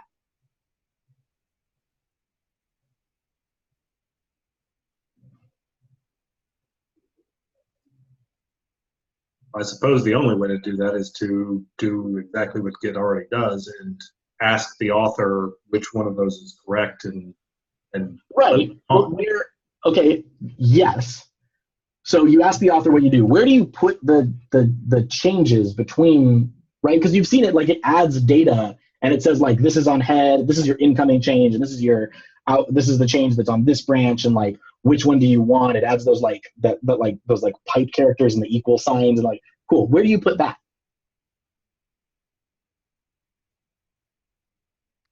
You mean like which? I'm sorry. Go ahead. Like physically, where do you put that? Do you mean which commit you put that on? Well, it's, you can't make a commit because there's a conflict. So before you can fix the merge, it has to put it physically somewhere because it has to show you the difference between those two, right? Let's create a merge conflict. So let's cd code test conflict. Would you potentially put it on a reversion of the one that you're trying to merge with, and then try to like unrevert it after you've merged? Like basically revert back to like a point where you can merge and then unrevert it. That is a solution. It is not the one that Git does. So let's do this. We'll do this is in the README, and we'll say that goes to readme.md. So now we have a file, git add period, git commit, or well, why am I not? Git commit initial commit. Okay, so then let's go git checkout b feature, and we will add, we'll say echo this is not, or this is a change, and we'll append that to README. And we'll say git, oh wait, I almost did something bad. Git status. Oh, hey, this is fun. So I've added something to the staging area. Changes to be committed. Use git reset head file to unstage. What do you think it's doing there in the background while I type this? Like, what's the practical effect of that going to be?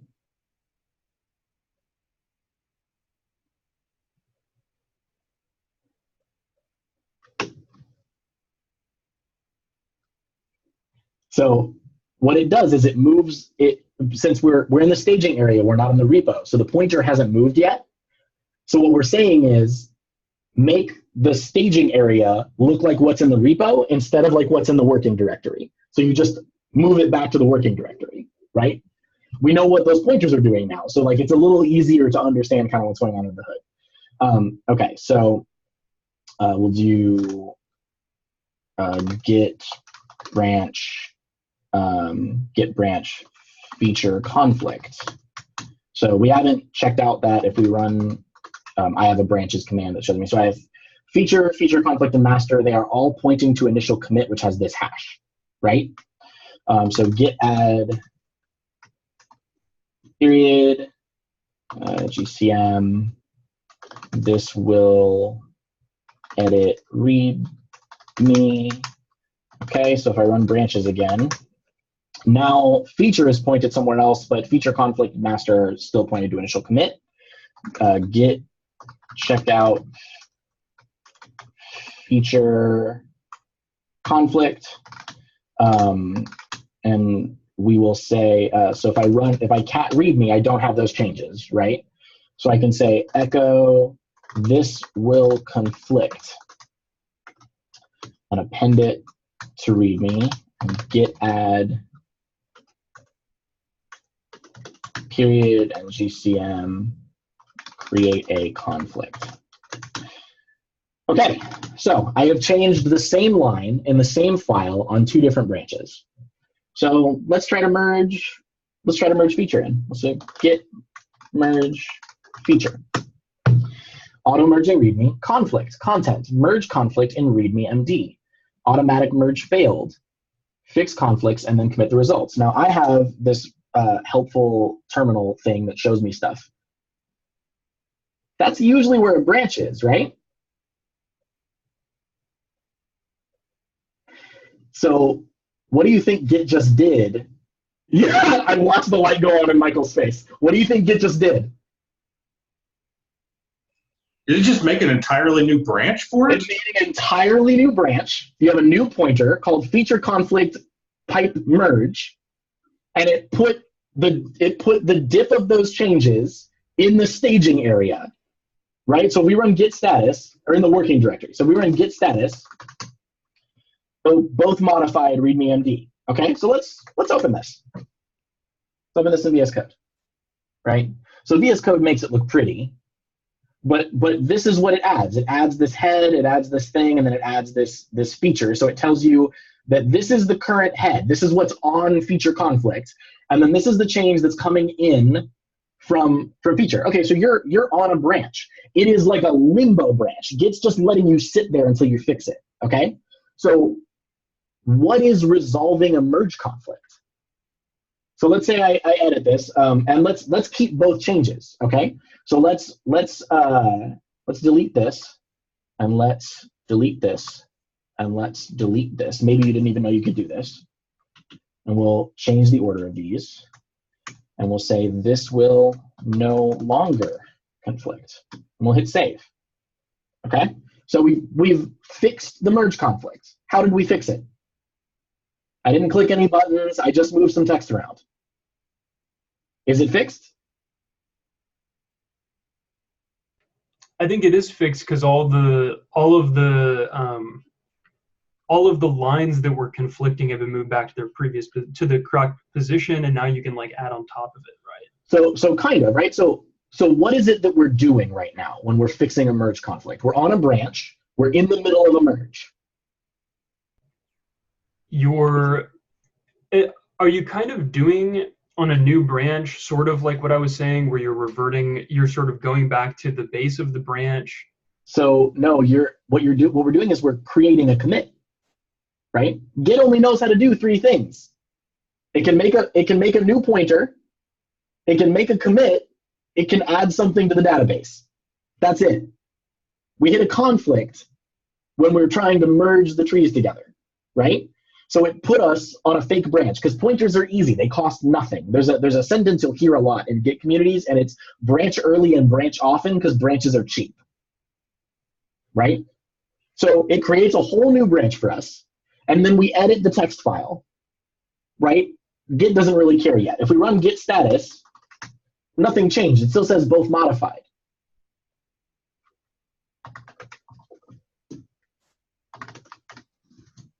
Okay, so now we've got some changes to be committed. It's no longer both modified. What are we doing right now?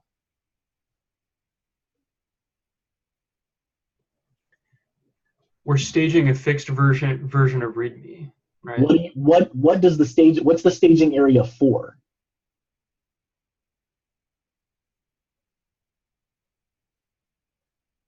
It's not a trick question. If we're not in the middle of a merge conflict and I just git add something, what's the next command I'm going to run? Git commit. Right. So what are we doing? You're making a commit that won't conflict. I'm making a new commit, right? Now this commit will still have both parents, but it'll be different than either of those commits. And we get to do that because we're making a new commit. We can do whatever we want with this commit, right? I could delete everything in this file and say, haha, suckers, and hit save, and then git add, git commit, fix merge conflict my way, and hit enter. Okay, this branch got deleted because I don't need it anymore. The merge is done. I'm back on feature conflict. Feature conflict has been moved here. And if I do git, let's say git log, just to get this commit hash here. If I do git log, and then I do, let's say git diff head, it's just a commit, right? Can we see the one-line graph of what you just did, just so I can get it clearly?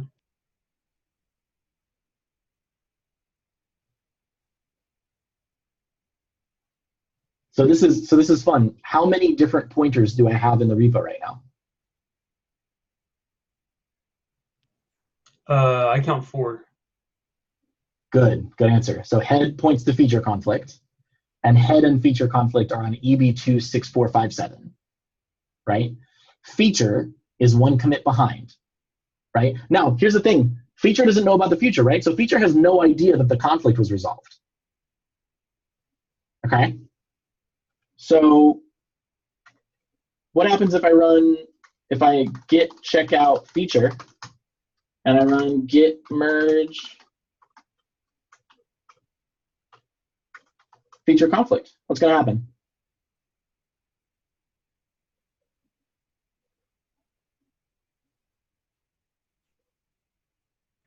I think it's going to make a new conflict a new commit that points to feature and feature conflict, if I remember right.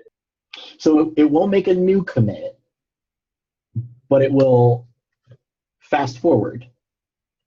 Because the conflict commit already exists. It already has changes, right? So you just move forward and it resolves the commit. This is why you can resolve merge conflicts on your branch and then merge into master, because master now knows what to do with all the data flowing to it, right? Okay, so now that that's done, let's say I git checkout master, and master's all the way back here on this first commit. What happens if I run git merge feature?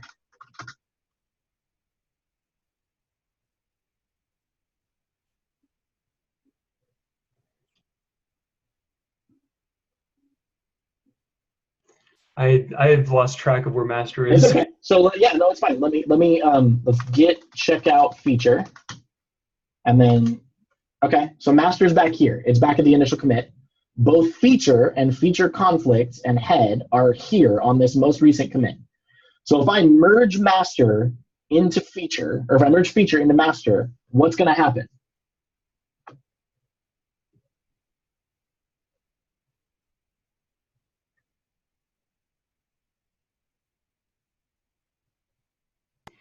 Well, I'm trying to think, because if you merge master into feature, which is what I thought you were. I'm sorry, merge feature into master. I got the direction wrong when I said it the first time. Okay, so you're not just fast forwarding from master to feature. Instead, what you're doing is. Why wouldn't I just fast forward from master to feature? If you're merging feature into master. Yeah, I know that syntax is weird, but right now master only knows about this change. So if I want master to know about all the other changes, I have to merge feature into master, right? I have to take all the commits that are on feature and put them on master. So why wouldn't I just be fast forwarding?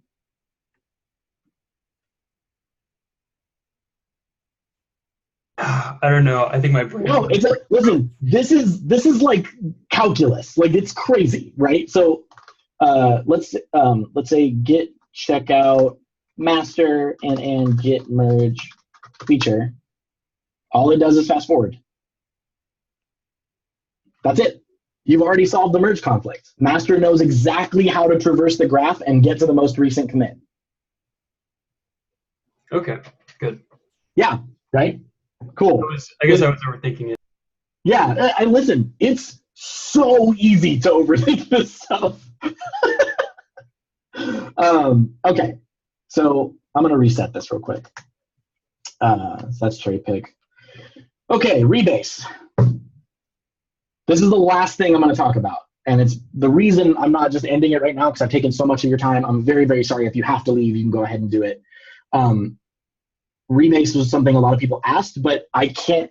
I thought for a long time, the reason I was up really late last night is I was trying to figure out how to teach you rebase without teaching you all the other stuff we just went through. Because the other stuff will not make sense if you don't, or like rebase will not make sense if you don't understand what Git is actually doing. Okay, so let's do this. We have a commit on master, git checkout the feature. Oh, thank you for not letting me do that. Okay, git commit, git checkout master, git commit, and then git checkout feature. Okay, so let's talk politics for half a second. Don't get nervous. This is software design politics.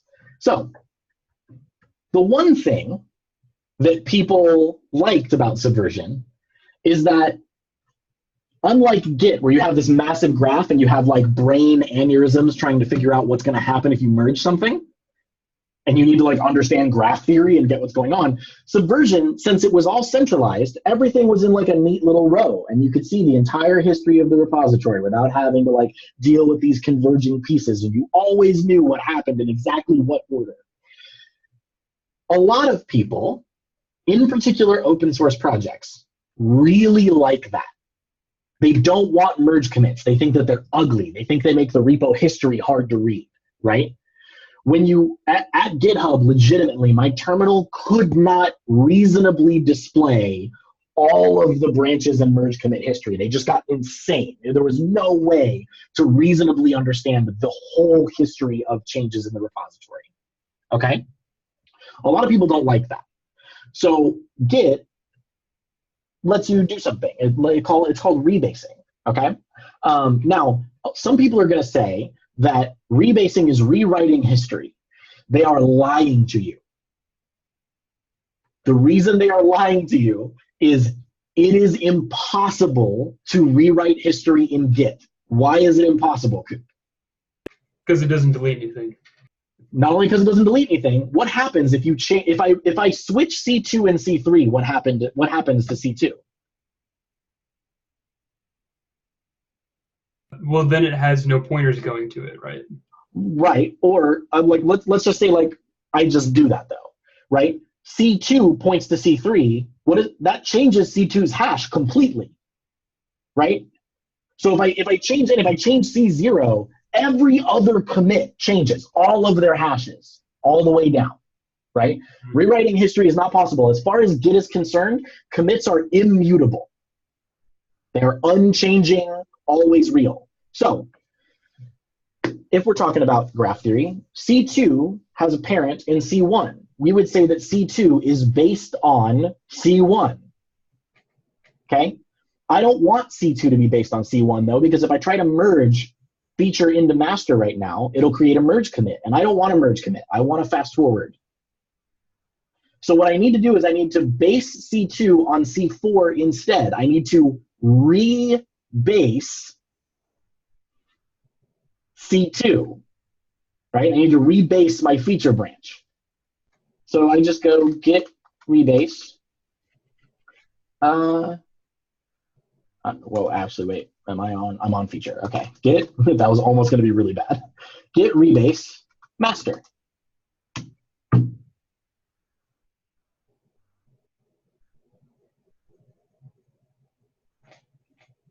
Does that make sense? So, okay, so prime doesn't necessarily mean reversion. It just means sort of like a... No. It means essentially the same data that's in this commit, but changed slightly. Like the hash will be different. Okay. Yeah. So this would work as, so basically, yeah, so you're applying those differences to C4 instead of to C1.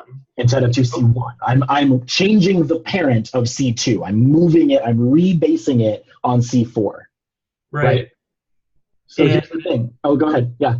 But there could be a conflict with that if the things that were being changed are not there anymore in C4, right? Right. Or if you changed the same things in C4. Right. In a conflicting way, right? At which point you'd have a merge conflict and you have to like manage all of this stuff. Okay, so that would be a merge conflict, right? That would be a merge conflict, right? Yeah. So the other thing that happens though is it changes the hashes, right? Because it has to, because you're changing what it's based on. Right? So if you notice out here, these commits still exist, the old ones. Right? They're just like out there now. We're gonna throw them away if we ever garbage collect. Mm-hmm. So these hashes change. So if you push this to GitHub, it's gonna tell you can't do that because you're changing a commit. So you have to force push. Right? Rebasing is dangerous, quote unquote, because you are throwing commits away, rewriting commits, and then force pushing changes up. In general, a best practice is do not rebase things that are on GitHub already.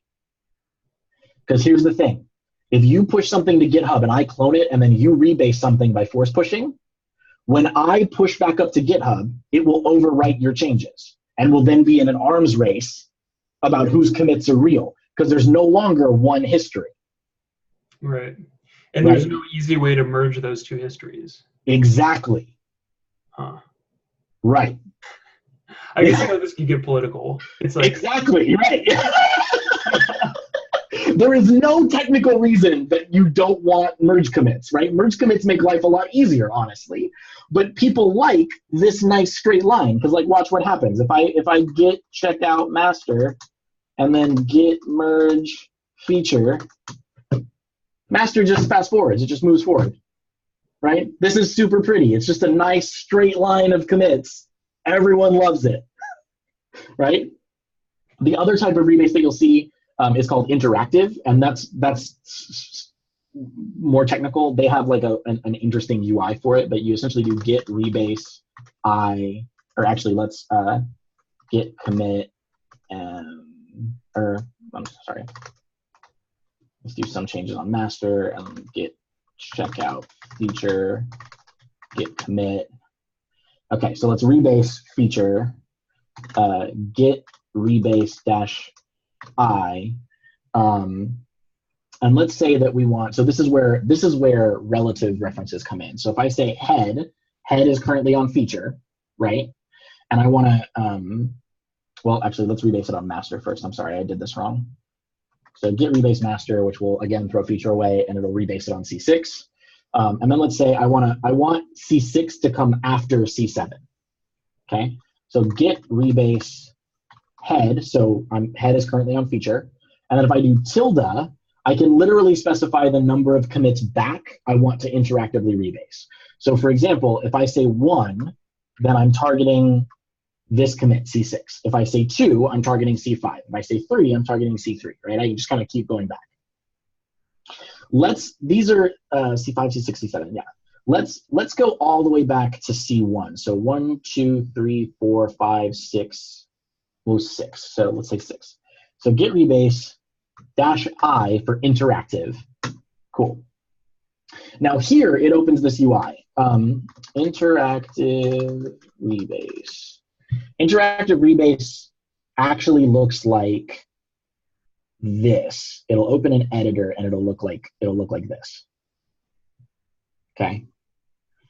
And it'll be a list of commits that all say pick on them. And then there are these instructions and comments on what that does. So pick is use that commit, reword is use commit but edit the commit message, edit is use commit but stop so that I can change it, right? So you can literally change the code in that commit at a certain point.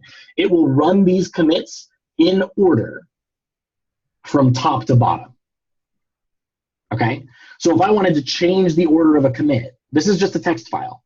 If I wanted to change the order of a commit, how would I do that?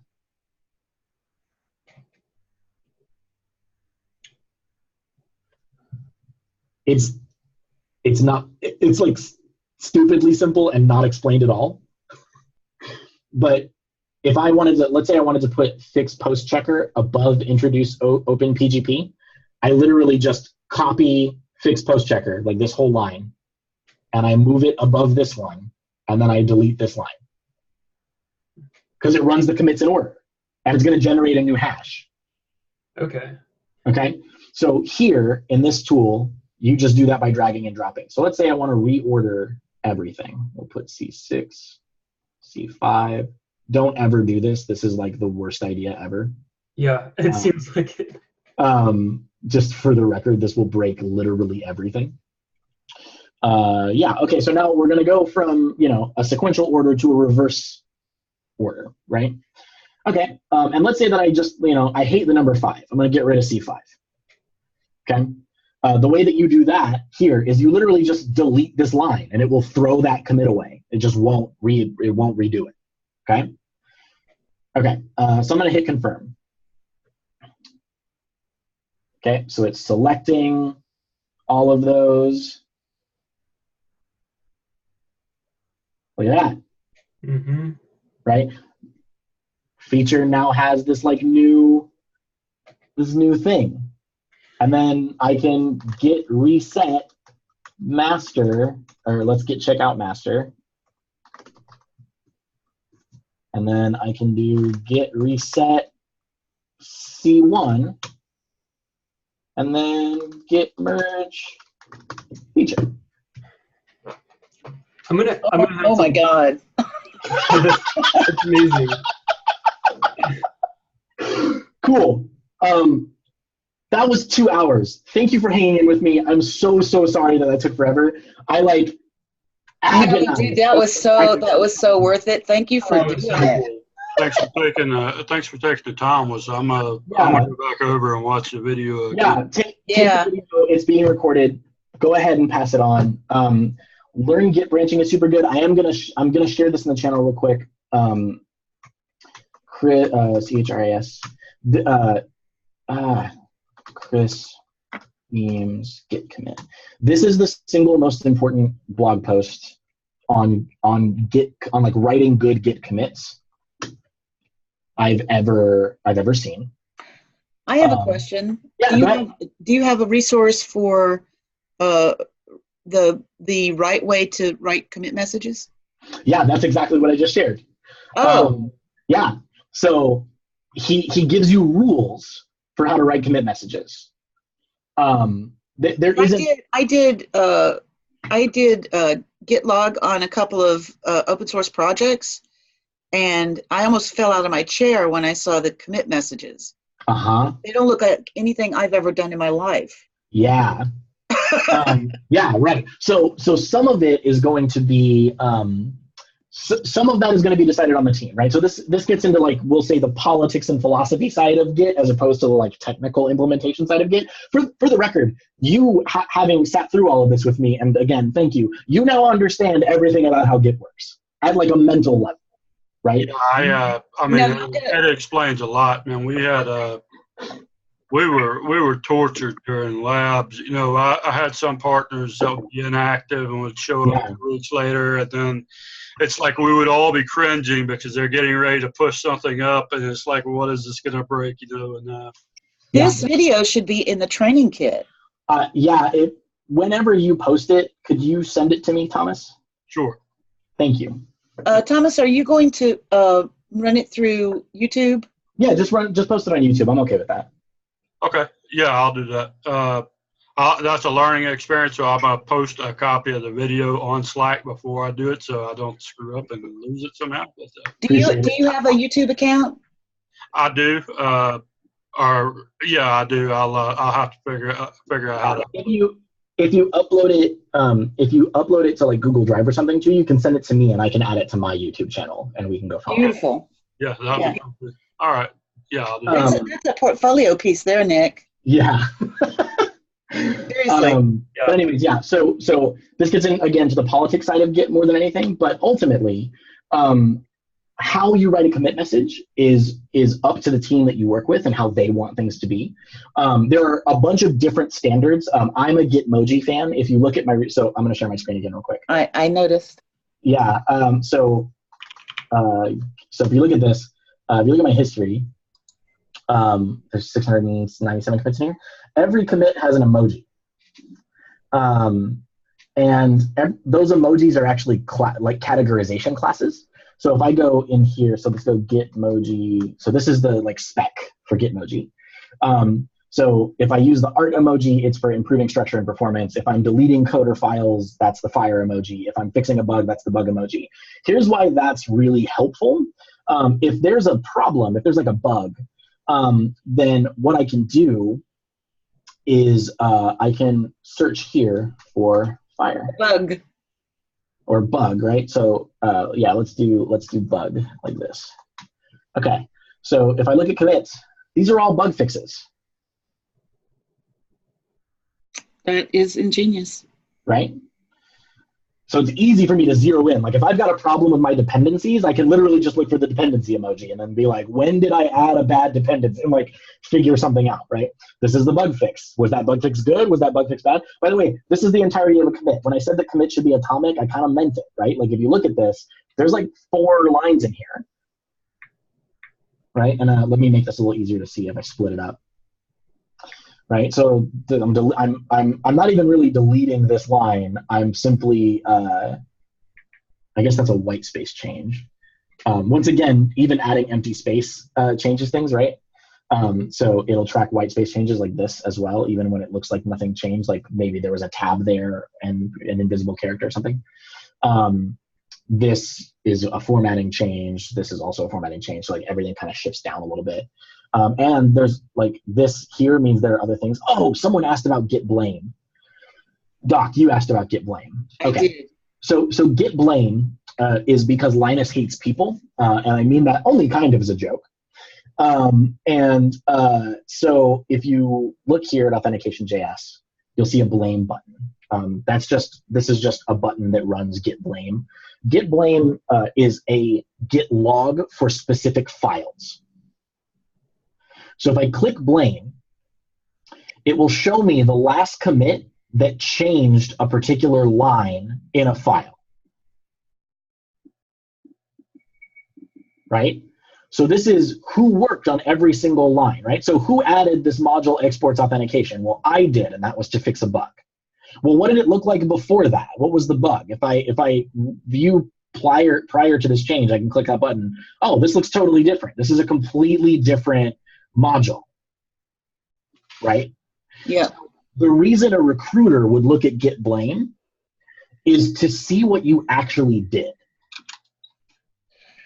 Yeah, so it was actually an interview with a hiring manager. He's an engineering manager at some tech company in Silicon Valley, and he said the first thing that when he goes to a repo, this was the question, was like, what do you look at when you look at a candidate's repo?